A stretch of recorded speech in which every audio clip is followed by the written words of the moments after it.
Ang pag-usapan natin ngayon ay ang non-O visa or dependent visa. So we are now in our series number 24. Wow! In 2025. So patuloy pa rin, laban pa rin tayo.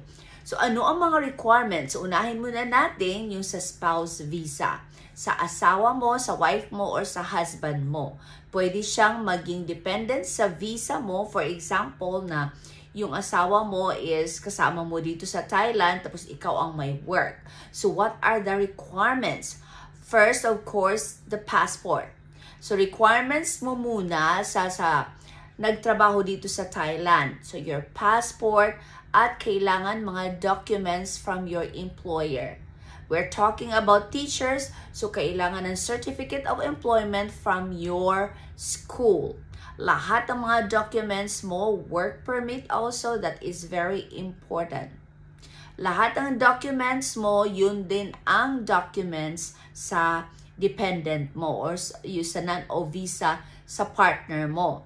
May karagdagan lang konti na sa spouse. Ano mga requirements niya? Of course, passport din.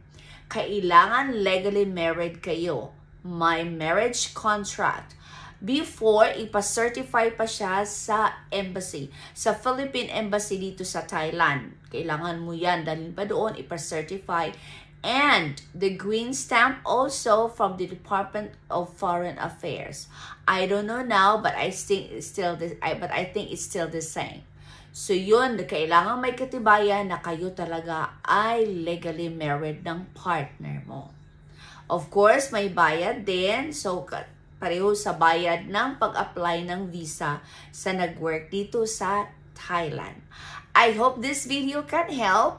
So, hindi na kayo mag-worry kung halimbawa ang punta dito yung partner ninyo as long as you have the work permit at mga documents galing sa employer mo. Yun lang ang i-attach with your payment. That's all for today and God bless everyone.